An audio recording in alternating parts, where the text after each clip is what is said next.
할렐루야. 어제 뉴스 들으니까 이번 연휴가 오랜만에 오는 연휴라 지금 수도권에서 이 야외로 밖으로 빠져나간 차량이 설 때보다 더 많았대요.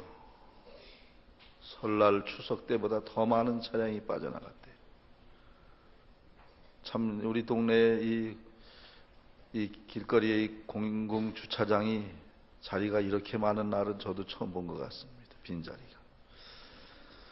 그럼에도 불구하고 우리 교우들을 난 걱정을 했어요. 또 주일날 또 얼마나 또 많은 분들이 또 자리를 비우고 빠져나갔을까. 제가 죽을 때까지 걱정해야 되는 게 아마 그런 일일 것 같은데, 그런데 우리 교우들은 참 대단하십니다. 예년하고 다른 때하고 큰 차이 없이 이렇게 또 예배당에 가득 참석해 주셔서 감사드리고, 오늘 함께한 교우 여러분 모두에게 하나님의 은혜와 능력과 축복이 충만하시기를 주의 이름으로 축원합니다. 여러분, 그 1m의 법칙이라는 말을 들어보셨습니까? 19세기 중엽에 미국에는 서부 개척 시대가 있었죠. 특별히 서부에서 금이 많이 나오므로 황금을 찾아 서부로 떠나는 사람들이 많이 있었습니다. 그 중에 한 젊은이도 자기 재산을 정리해가지고 금을 찾아 떠났습니다. 광산을 하나 샀습니다.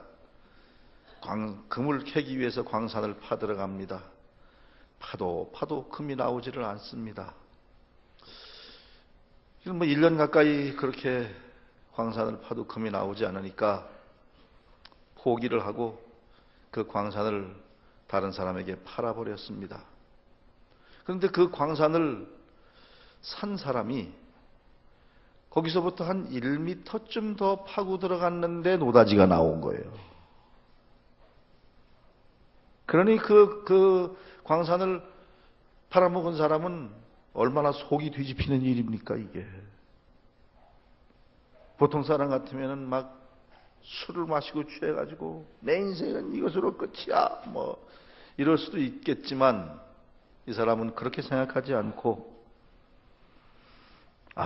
내가 참 이번에 비싼 돈을 내긴 했지만 정말 인생의 귀한 교훈을 얻었다.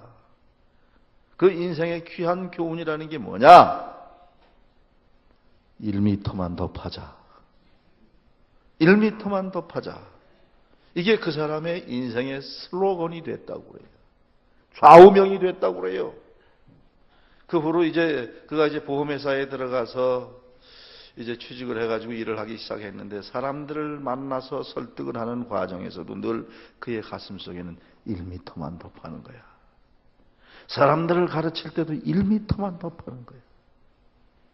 그 금광을해서 노다지를 캔 사람보다 이분이 나중에 더 큰 부자가 됐다고 그래요.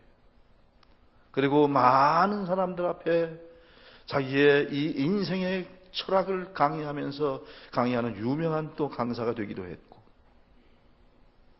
그래서 이 1m의 법칙, 1m의 경제 법칙, 이런 것들을 만들어냈다고 그럽니다. 한번 따라해 보세요. 1m만 더 파자.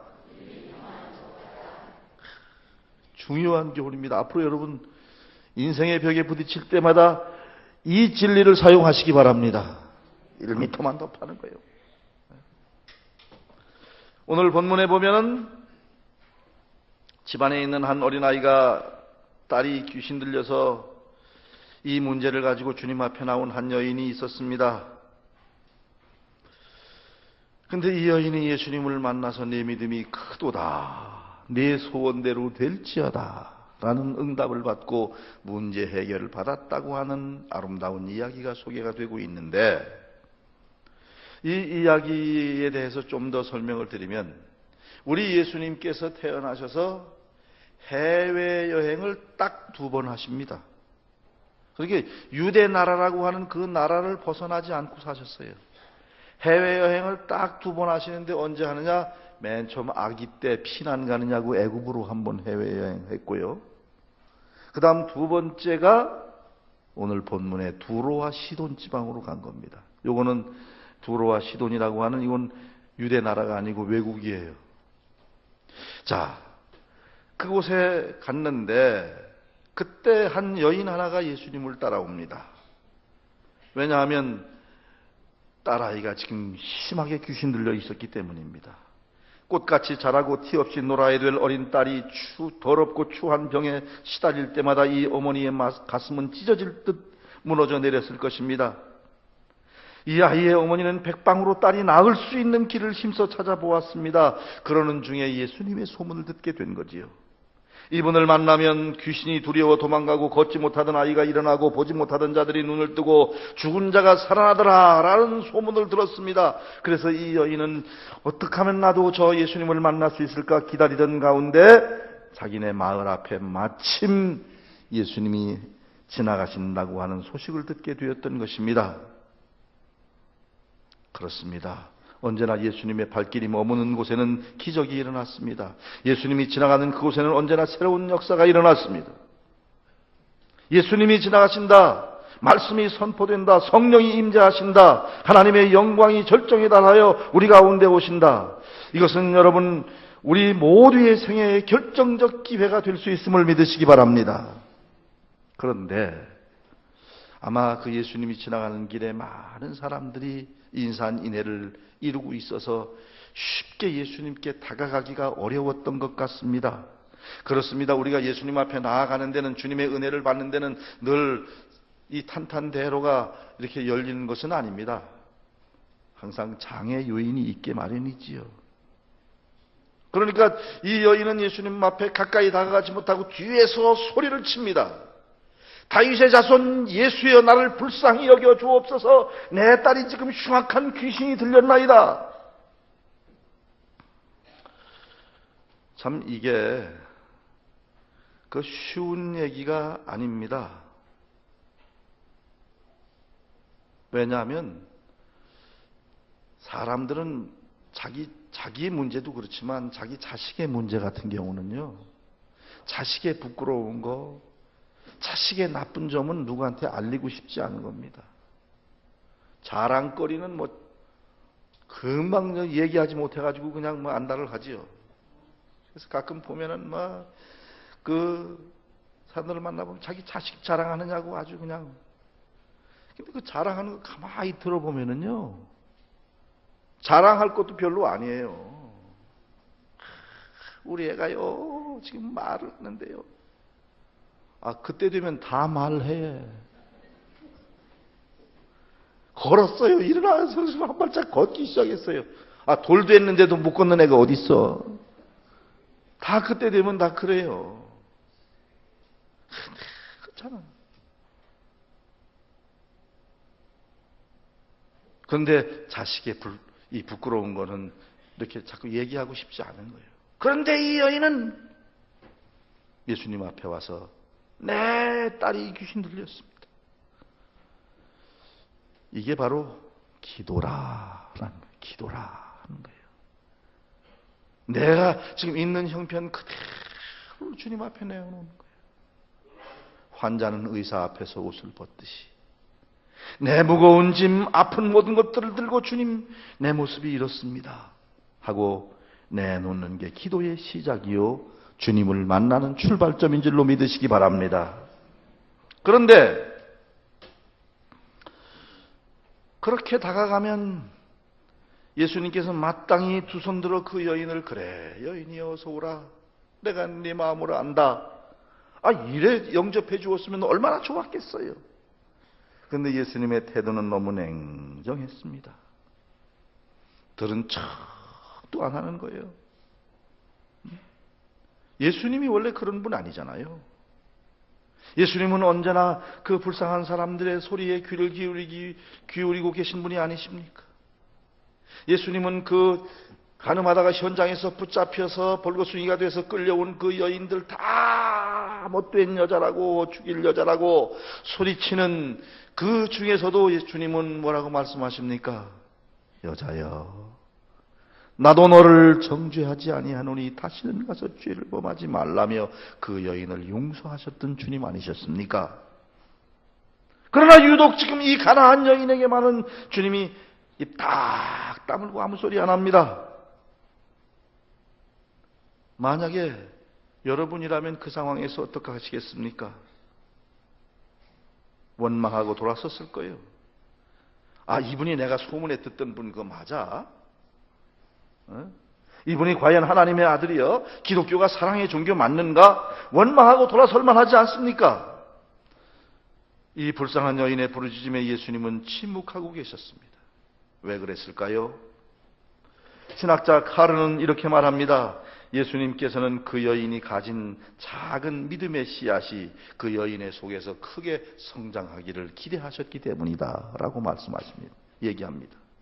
여러분, 하나님의 침묵에 부딪혀 있는 분들이 계십니까? 하나님은 지금 여러분들의 작은 믿음의 씨앗들이 지금 자라나기를 원하고 계신다는 사실을 기억하시기 바랍니다.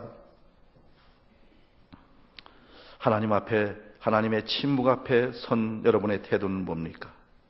아무리 소리쳐 불러도 끝없는 내 메아리만 돌아오는 암담한 상황에 부딪혀 있을지라도, 그럼에도 불구하고 도무지 물러설 줄 모르는 불퇴의 신앙, 이 신앙이 바로 이 가나안 여인의 신앙이었던 것입니다.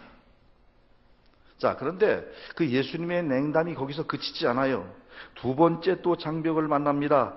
주님은 또 한 번 이 타오르는 불길에 물을 끼얹습니다. 그 24절이에요. 이스라엘 집에 잃어버린 양 외에는 나는 보냄을 받지 않았다. 이건 또 웬일입니까? 모처럼 입을 열으신 주님께서 이스라엘에 잃어버린 양 외에는 나는 보냄받지 않았다. 이 정도면 사람들은 아마 포기할 겁니다. 그러나 이 여인은 어땠어요? 여기서 포기하지 않고 오히려 한 걸음 더 주님께로 다가갑니다. 25절에 보세요. 예수께 절하며 이르되, 다시 말하면 벌써 어느 사이에 이 여인은 그 군중을 뚫고 예수님 앞에 나왔어요. 밀어내면 밀어낼수록 더욱더 가까이 다가갑니다. 이 여인의 믿음은 주저앉거나 꺾여지지 않습니다. 제자들의 냉대도 예수님의 침묵도 이 여인의 열정을 꺾지는 못했습니다. 주님의 거절과 냉대도 이 여인을 물러서게 하지는 못했습니다.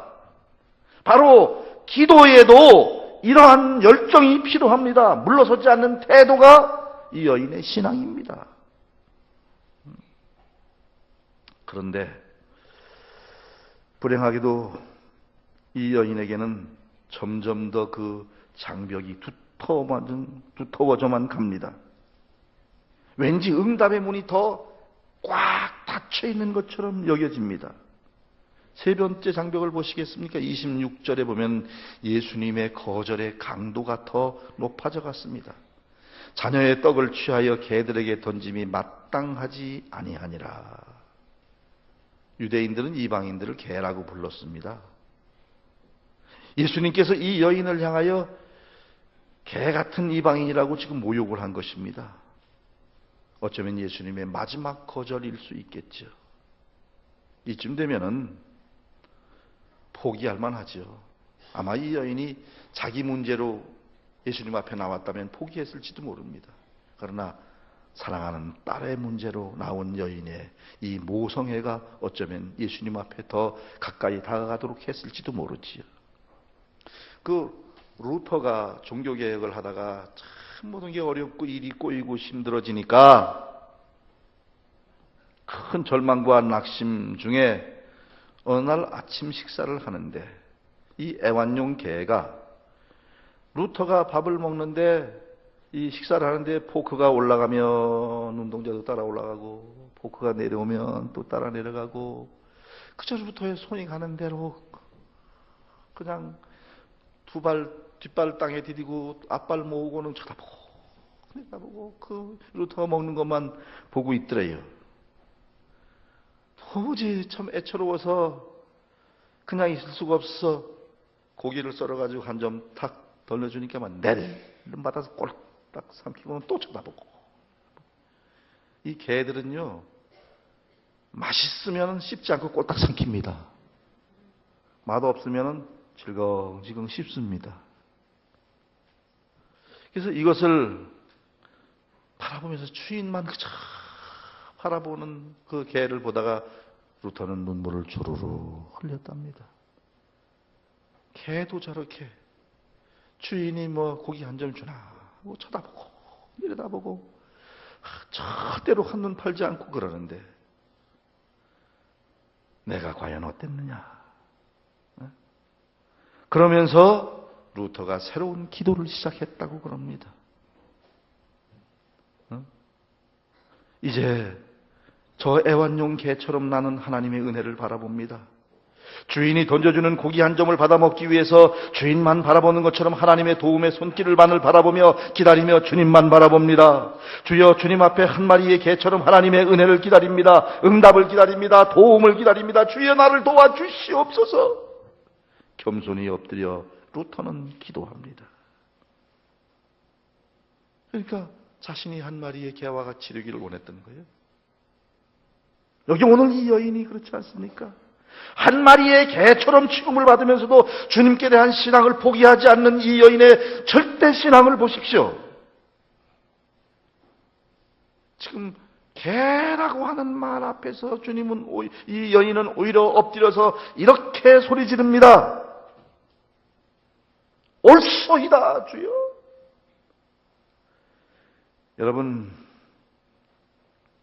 여러분 지금의 상황이 혹시 막다른 골목에서 꼼짝달싹할 수 없는 사면 초가에 부딪히신 분이 계십니까?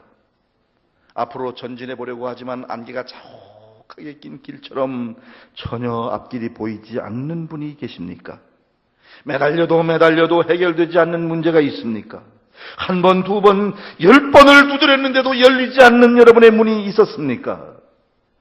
그럴수록 포기하지 말고 주님 앞에 더 매달리시기를 바랍니다.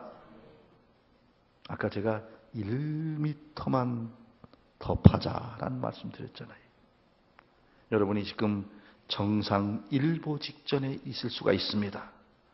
한 걸음만 더 전진하면 만날 수 있을 것을, 한 번만 더 밀면은 열릴 수 있을 것을 일보 직전에 그만 포기해서 닫혀버린 분들이 얼마나 많이 있습니까?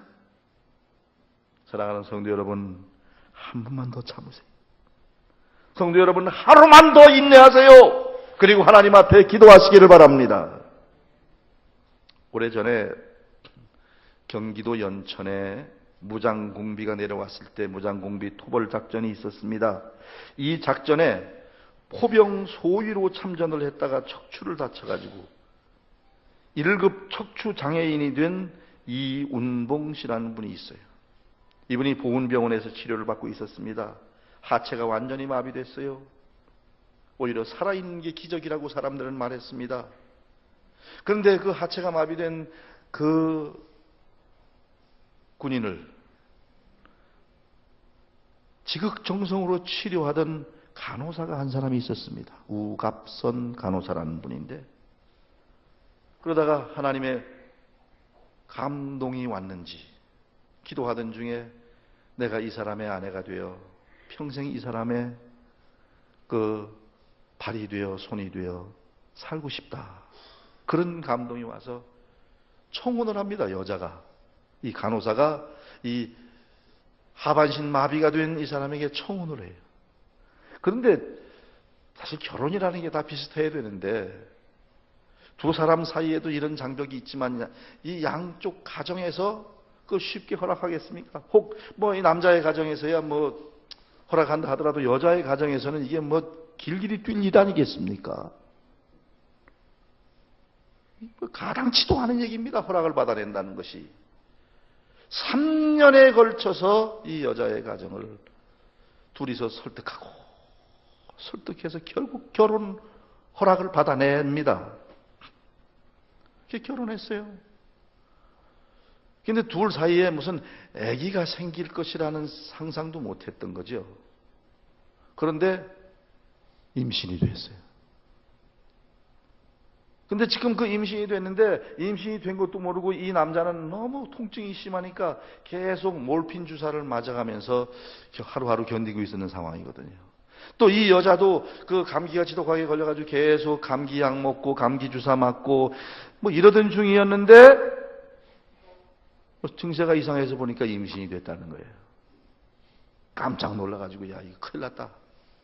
초음파 검사를 해보니까 아기가 뱃속에 있는데 이 벌써 뭔가 비정상인 거예요. 손가락이 자라고 있질 않아요.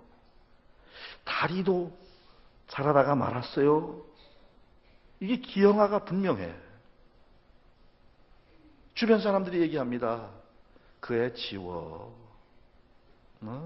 포기해라. 그런 그 아기 낳으면 너희 부부도 정상이 아닌데 평생 고생일 것이고 그 애한테도 못할 짓 아니냐? 근데 이 두 부부는 손잡고 기도하는데 하나님께서 허락하지를 않습니다. 그래서 결국 그 아이를 낳았습니다. 애 딱 낳아놓고 보니까 아니나 달라.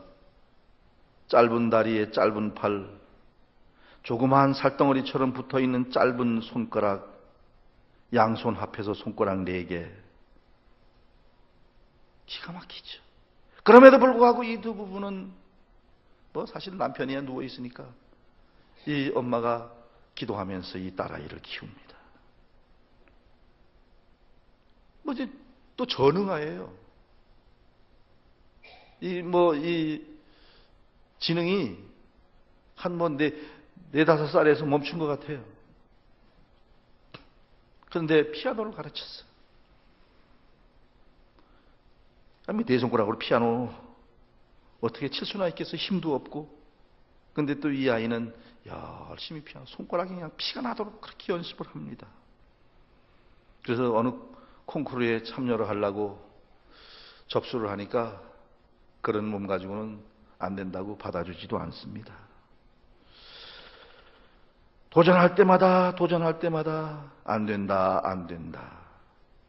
그러나 악착같이 연습해가지고 평택 국립재활복지대학의 멀티미디어 음악학과에 입학하게 되고 헬런 클러처럼 자신보다 더 어렵고 힘든 사람을 섬기는 꿈을 꾸며 지금도 열심히 피아노를 치고 있습니다. 포기하지 않는 절대 신앙이 빚어 만든 작품이 바로 이 장애인 피아니스트 이희아라는 아이입니다. 지금은 꽤 유명해졌어요. 정말 알만한 사람들은 다 알 정도로. 여러분, 이 땅에 사지백체가 멀쩡한 아이들을 키워내면서도 그 잘못 키워내는 부모들이 얼마나 많은데 이 절대 신앙을 가지고 포기하지 않고 이 정말 사람 노릇하기 어려운 이 아이를 이렇게 훌륭한 아이로 키워낸 것은 바로 그 어머니의 신앙이었습니다. 여러분, 희망과 믿음을 포기하지 않는 사람에게는 언제나 새로운 기회와 응답이 찾아옵니다. 절대 신앙은 절대 응답을 가져옵니다. 여기 주님 앞에 엎드린 이 여인의 고백을 들어보십시오. 27절 주여 올소이다마는 개들도 제 주인의 상에서 떨어지는 부스러기를 먹나이다. 주님이 개라고 그러는데 그거 부인하지 않습니다. 부정하지 않습니다. 주여 내가 거룩한 하나님의 자녀의 위치 그거 기대 안 합니다. 개라도 좋습니다. 개가 되어서라도 주님의 긍휼만 덧입을 수 있다면 주님의 은혜의 부스러기 한 조각이라도 얻을 수만 있다면 나는 그것으로 만족하고 행복할 것입니다. 누가복음에 이런 얘기 나오죠. 아버지, 제가 무슨 낯짝으로 아버지의 아들이라 일컬음을 받겠습니까? 종이라 불러주십시오.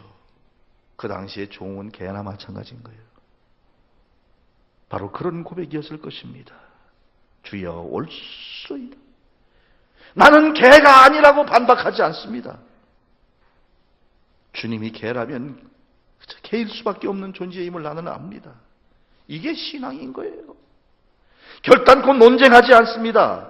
하나님의 말씀이 내 경험과 내 이성과 내 자존심에 맞지 않아도 주여 옳소이다를 연발하는 것, 이게 신앙이에요. 바로 그런 사람들에게 성령님의 역사는 나타납니다. 용기를 주시든지 실망을 주시든지 책망을 하시든지 위로를 하시든지 응답을 주시든지 침묵을 하시든지 살리시든지 죽이시든지 거두시든지 다시 돌려주시든지 높여주시든지 낮춰주시든지 주여 옳소이다를 고백하는 게, 이게 신앙인 줄로 믿으시기 바랍니다. 주여 옳소이다. 개들도 제 주인의 상에서 떨어지는 부스러기는 먹지 않습니까? 진정한 긍정과 순종은 내 뜻과 하나님의 뜻이 다르고 내 뜻과 내 지도자의 뜻이 다를 때, 그때에도 예스하고 순종하는 데서 믿음의 진가가 나타나는 줄로 믿으시기 바랍니다. 현대인들은 너무 똑똑해요. 하나님 앞에서 그래서 하나님이 하시는 일에 옳소이다라는 말을 잘 못해요. 왜 이래요? 어째서 그래요? 얼마나 많은 항변을 합니까? 그래서 하나님 못 만나요. 그래서 기적을 체험하지 못해요. 그래서 은혜를 경험하지 못하는 경우가 얼마나 많은지 몰라요. 절대신앙, 그것은 어떤 난관이 있어도 포기하지 않는 자세입니다. 열심이라는 것은 인생의 엔진과도 같은 거예요. 아무리 멋진 차라고 할지라도 엔진에 불이 붙지 않으면 차는 앞으로 나갈 수가 없어요. 아무리 실력이 있고 똑똑하고 잘나고 모든 것을 갖추었다고 할지라도 열정이 없는 사람은 역사를 만들어낼 수가 없습니다. 그래서 운동을 해도 그렇고 무슨 예술을 해도 그렇고 무엇을 해도 그렇고 열정이 없는 사람과 함께하는 건 참 속상해요. 미적지근한 사람은 막 구역질 나요. 한 번 하면은 막 열정을 가지고 하는 사람, 뭐가 부족해도 그런 사람과는 함께할 맛이 나는 겁니다. 바로 이 가난한 여인에게는 이 열정이 있었어요. 이 열정은 사람만 감동시킨 게 아닙니다. 주님을 감동시켰습니다. 주님께서 뭐라고 말씀하십니까? 그 열정을 보고 여인아, 내 믿음이 크도다. 네 소원대로 되리라 말씀하셨습니다. 여인아, 내 믿음이 크도다. 네 소원대로 되리라. 바로 이러한 신앙이 필요할 때입니다. 부스러기라도 줬사오니. 여기 이 부스러기를 여러분 가볍게 여기지 마세요. 주님의 부스러기는 나에게는 태산이 될 수 있음을 믿으시기 바랍니다. 주님의 부스러기 한 조각이면 내 딸이 나을 수도 있습니다라는 믿음을 가진 거예요. 주님이 한 번만 관심을 가져주시면 우리의 모든 문제는 해결될 줄로 믿습니다. 주님의 은혜의 부스러기 한 조각이면 나는 구원 받고도 남습니다. 주님의 부스러기 한 조각이면 지옥의 문이 닫혀지고 천국의 문이 열려질 줄로 믿습니다. 주여, 부스러기 한 조각이라도 줬사오니 나를 불쌍히 여겨 주옵소서. 주님의 부스러기 한 조각이면 우리 교회에 성령의 불이 떨어집니다. 주님의 부스러기 한 조각이면 안 될 일이 없습니다. 기적이 일어납니다. 한국 교회가 살아날 줄로 믿습니다. 너무 똑똑해가지고 주님 앞에 항변하고 대들고 따지고 여기서 은혜가 일어나지 않습니다. 이 여인처럼 주님 앞에 엎드릴 때, 모든 난관을 극복하고 주님 앞에 가까이 다가갈 때, 개라도 줬사오니 한 조각의 부스러기를 달라고 간구할 때, 주님은 내 믿음이 크도다, 내 소원대로 되리라, 우리에게 기적을 베풀어 주실 줄로 믿습니다. 우리 앞에 처해 있는 상황이 아무리 난감하다 할지라도 이 여인이 가지고 있는 절대 신앙을 가지고 주님 앞에 매달림으로 말미암아 큰 은혜와 능력을 날마다 체험하며 살아가는 여러분 모두가 되시기를 주의 이름으로 축원합니다.